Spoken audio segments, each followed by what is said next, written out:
Hey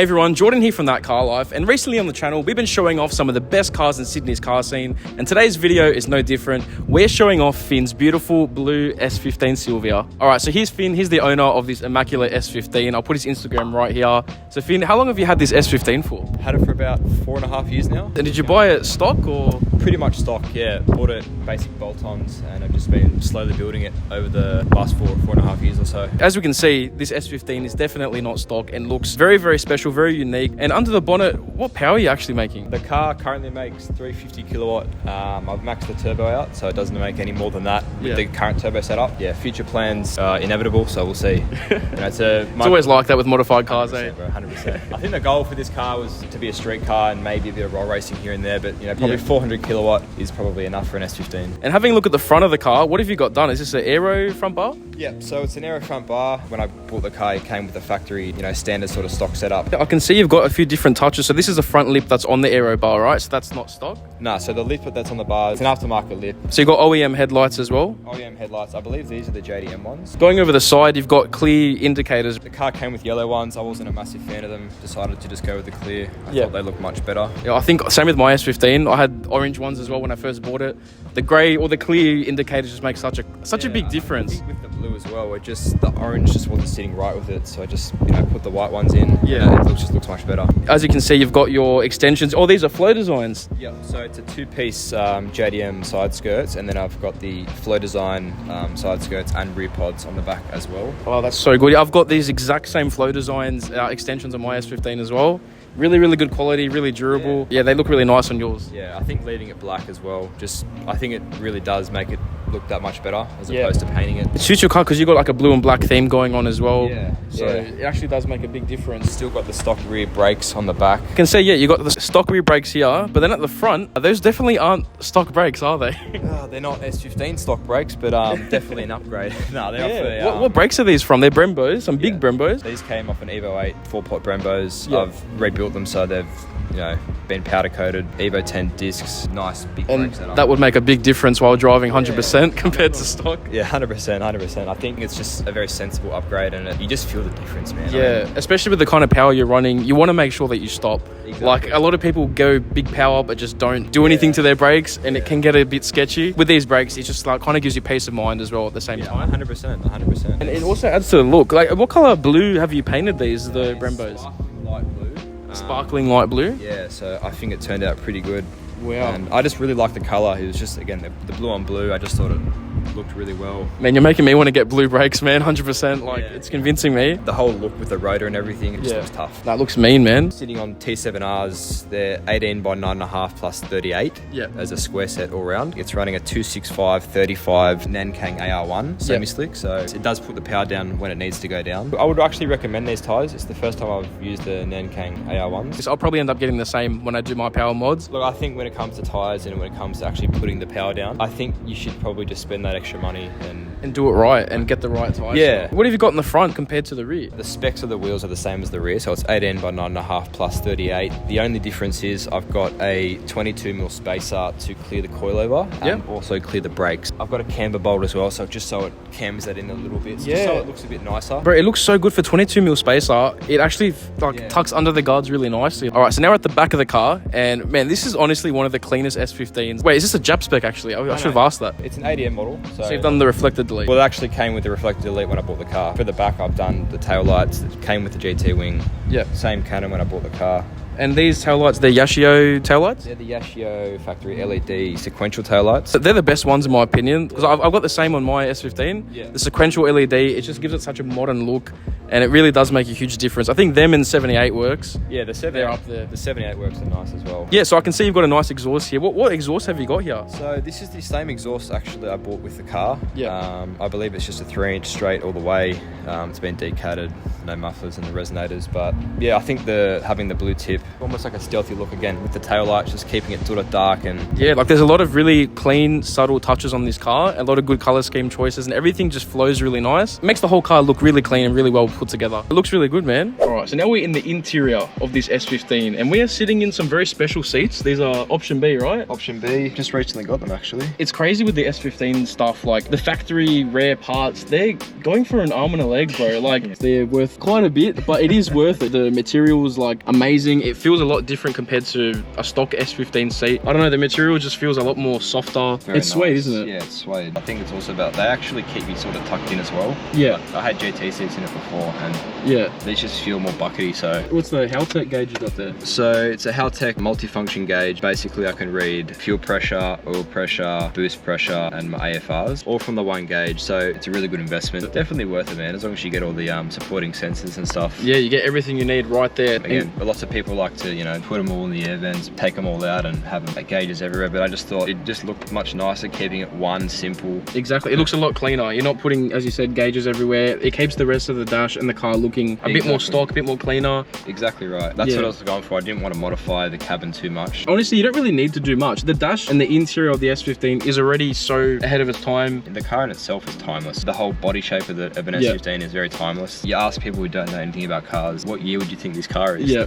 2015. Bro, I've got an exact same thing. I've asked people the same thing. They go, yeah, 2011, 2014. And it's nuts to think that. When we were doing the feature on Nathan's R34 GTR, I'll link it up here if you guys haven't seen it already. He was even saying the headliner difference is crazy. The R34 GTRs have a grey headliner and S15s from the factory have this really nice black headliner, which is another really awesome touch that sets it apart. What else do we have in here? We've got my boost controller just here. It's an E-Boost Street 40. So again, just touching off one or two boost settings. Low boost is I think 270 kilowatts and then high boost is 350 kilowatts. So just at the click of a button, it's you can change it instantly. So I love that, man. I can't wait to have that in my S15. Just press a button and you have instantly like so much more power. Yeah, man, it's fun. Literally just one button and then that's it. If you want to blow the set off, you can do it. That's actually hectic, man. Apart from that, we've got some JDM sun visors actually. I've got these a couple of months ago. So the ADM ones, they don't come with mirrors. I was just about to say, like, I've never seen a driver's side S15 sun visor with a mirror. Like, that actually just blew me away. You don't really see them too often. Yeah, actually. Dude, I actually had no idea that was a thing. Is it the same with this one? Or? So I got them as a pair, so. Oh, no way. Oh, dude. That's the joke. I was so confused. Like, what just fell out? The Joker just fell out. Yeah, anyone who talks crap about this car, they're joking. I'll put the Joker back in here. Let him go back to his home. All right. Very, very clean and very nicely done interior. And now we'll go over the engine bay, show you guys the mods, and talk about the power that this thing's running. A few of you guys watching may actually recognize this car. It's actually been on TV. What show was this featured on, Finn? Oh, I actually don't recall, actually. This P-plater has been handed a defect notice, but he doesn't seem too concerned. Is this all a bit of fun and games for you? No, fun and games for you guys.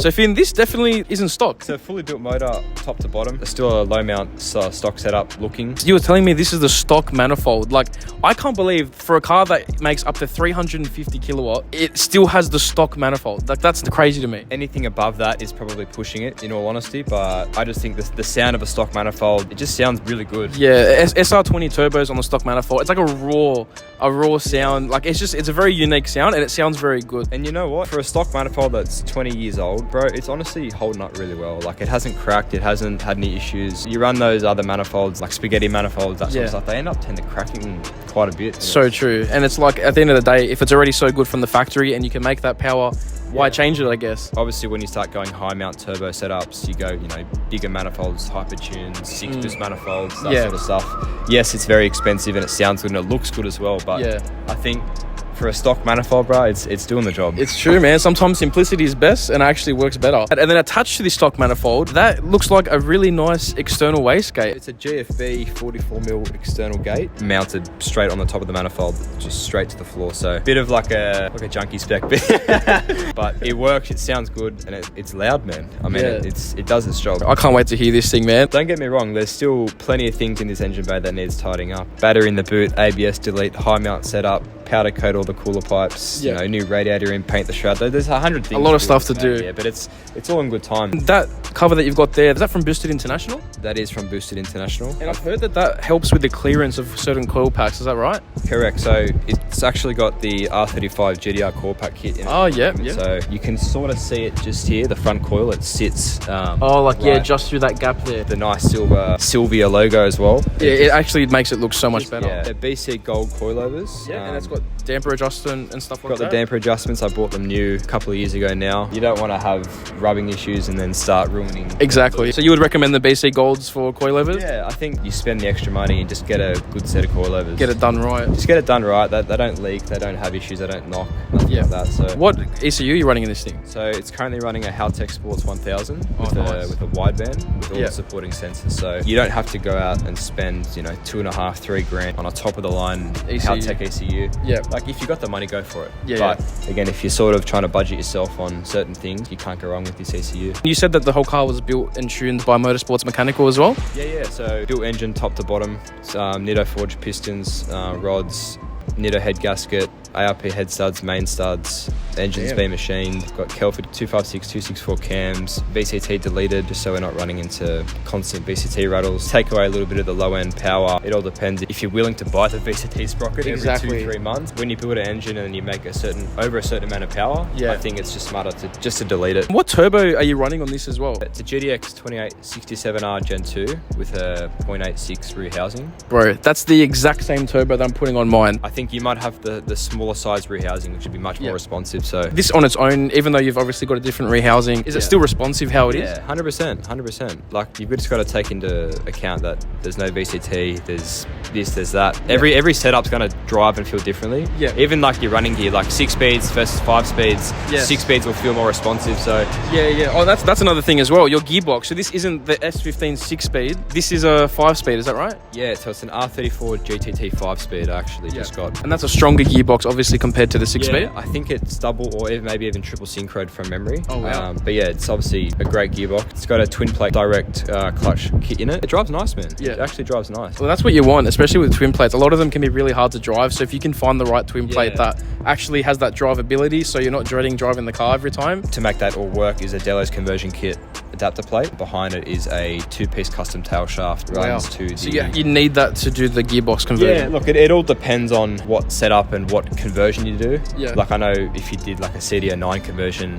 I know there's 1-piece tail shafts that they do like a whole kit with. Yeah, it's a 2-piece custom tail shaft setup. I've got that runs to a 411 R33 diff with the R33 drive shaft as well. So and how does that diff feel compared to the stock one? Yeah, I think the 411 diff is probably the best you can get personally. I think I've had it for 3 years and it's never had no any issues as so well. Yeah, I mean that's perfect, bro, because my stock S15 diff is starting to open up. It's the helical LSD. So like sometimes when you want it to lock up, if you want to kick it out or do a little bit of cheekiness, sometimes it opens up and it's just really annoying. So I think an R33 diff is on my agenda as well one day. Obviously this is on E85. I could smell that before. Yeah, absolutely. So it's on straight E85. It's got 2200cc injectors, 255 Walbro in the main tank, and it's currently running a surge tank as well. Mad. Flow 3-litre surge tank. Ooh, should we suss out the surge tank? We'll go have a look. Yeah. In my opinion, I think it's more of like a safety thing just to prevent any fuel issues. And you see them more in drift cars because obviously cars are going side to side. They need to have constant fuel and fuel pressure, so obviously they've got the tank to always be running E85 or just fuel in general to the tank. Braided fuel lines front to back. It's got twin Walbro 460s in the surge. It's got a 255. Dude, so it has 3 fuel pumps. It's got 3 fuel pumps. Wow. So it's a very high voltage setup, which obviously requires a lot of tedious things to be done correctly. So probably get away with not having one. Like I've got friends who have similar setups like this that don't run surge tanks, but again, if it's just peace of mind that you're going to have a secure and safe fuel system, but with no issues, I would recommend it. But again, if you don't want to spend, if it's going to break the bank, don't get it. Very proper setup, man. I love that. Everything obviously works, but it's also reliable at the same time. These cars tend to be unreliable. It depends on every setup though, but if you find where you've just built it to the point where it's reliable, don't touch it. Yeah, exactly right. This is just a nuts S15, it's honestly done just right. And as we discussed earlier, it has a lot of mods in this thing that make it nice and reliable. So you can have this power, but you don't have to worry about things breaking. And I am very, very excited to hear this thing, to go for a drive in this thing and experience this thing driving. And I'm sure you guys are as well. So without further ado, let's go take this thing for a drive. Ooh.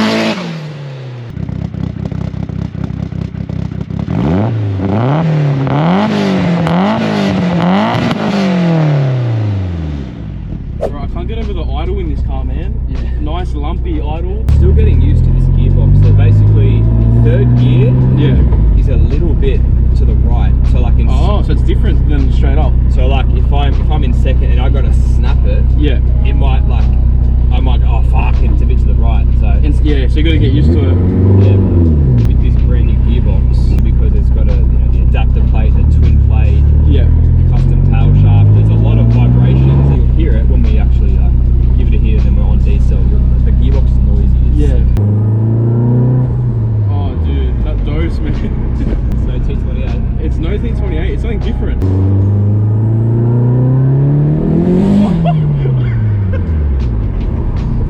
I like how you're just not phased.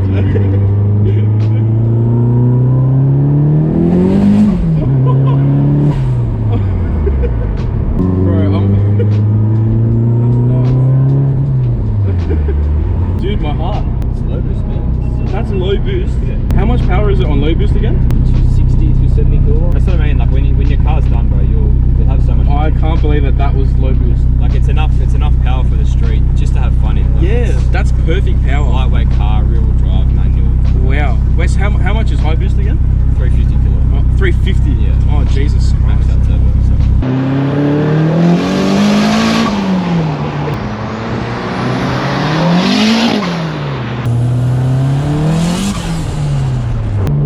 Bro, it screams so loud. Is this high boost? Yeah. Oh, God.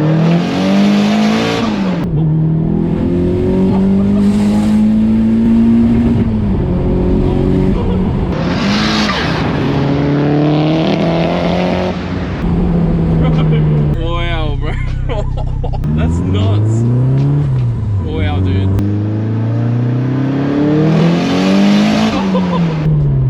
That's 350 kilowatt that we just felt. Correct. That is nuts.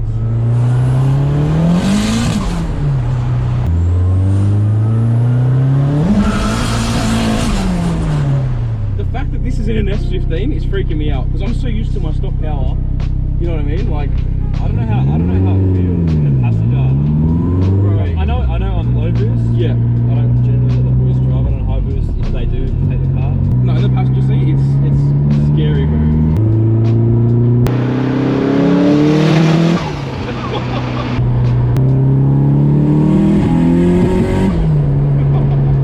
This is exactly what you need to do to an S15 to make it like perfect. Because you've got it looking amazing, you've got the power where you want it, it sounds amazing, like, bro, this is what you need to do to an S15, like straight out.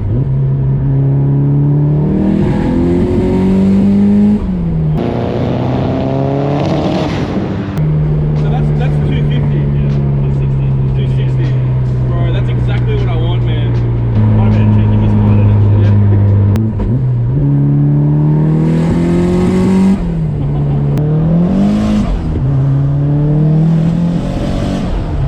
Dude, that is nuts. I think 250, 260 kilowatt. I think with my car, that's going to be perfect. Well, you'll have so much fun. But what does it make now? Like 200 roughly? Not even, probably less. Right now, my car is just all sound and no go. It just doses like a pigeon and that's it. It doesn't go anywhere. It's actually mad. Like the camy, lumpy idle. Oh, it's so mean, man. We just got this. Bro, I do the exact same thing, bro. Oh, dude. That will never get old, like, ever. Oh, I hear the gearbox, yeah. Is that the clutch that makes the noise? Yeah, I think Is it twin plate? Like I don't know what specifically it is, but I think it's just the twin plate clutch, the adapter kit, the adapter kit, the custom tail shaft. Like it's just all vibrations, bro.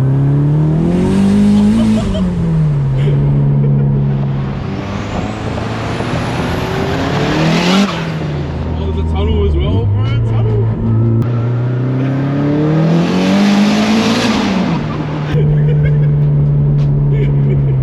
I'm full giggling like a little girl every time, bro. I swear, every one of these videos, every feature, I'm just giggling the whole time, bro. I feel like a little kid, like, in his dream car again. Is the S15 is your dream car, eh? Yeah, bro. I had a ride in one when I was 13. A stock one as well, just That with was a it, dose. done. Yeah, done. But it feels like the same thing. Like, it feels like that experience all over again. Yeah. in this car. Like, that's how you know you've got some good power. When you can hear that twin plate sound. Bruh, that is hectic. That whole driving experience, like, that was nuts, man. Like, as a passenger, it honestly felt like a roller coaster. All the sounds it was making and like the way it feels when it just throws you back in your seat and it just doesn't stop pulling. It just keeps on going and going. It's just nuts. Like, your heart's racing a million miles an hour. It's just such an experience, man. I think just the way it drives, obviously it's got more than enough power for a street car. It's fun. It's, you know, at the moment, reliable, which is always good. As you said, it is just enough power for a straight car. And as you guys know, I am doing some power mods to my S15 very soon. A few power mods, and I'm going to aim for around 250 to 280 kilowatt. So being able to experience this at 260 was nuts. It's just gotten me so excited to be able to experience this power. And I think it's just going to bring my S15 to a whole different level. Finn, you've done an amazing job on this car. It's just a great car overall and just such a great example of an S15 and a fully reliable street-driven S15. So absolutely amazing job, man. Thanks, man. Yeah, really appreciate it. It's really fun today. Yes, hope you had a good time. Very, very fun. I had an amazing time. I hope you guys enjoyed seeing this car as well. And if you guys want to follow Finn, follow this S15, say the future stuff that Finn's going to be doing to this car, you can follow him on Instagram. I'll put it right here. And yeah, is there anything else that you want to shout out as well? There's always bits and pieces that we do on the car that exactly. the boys always help me with, so boys know who they are. Shout out to both Jewies, they know who they are. So I really hope you guys enjoyed this kind of video. From what I can see, you guys are really liking the feature style videos where we're showing off these amazing builds that we have here in the Sydney car scene. And if you guys want to see more, please make sure that you comment down below if you want to see more of this style of video. If you guys also want to support the channel, you can head down to the ThatCarLife website. We got apparel and car parts that we're selling. So yeah, all that stuff goes back into the channel and helps supporting the videos and everything like that. So yeah, it'd really mean a lot if you guys want to check that out. All right, so I really hope you guys enjoyed this video, and if you did, as always, please make sure you like, comment and subscribe, and we'll see you guys next time on That Car Life.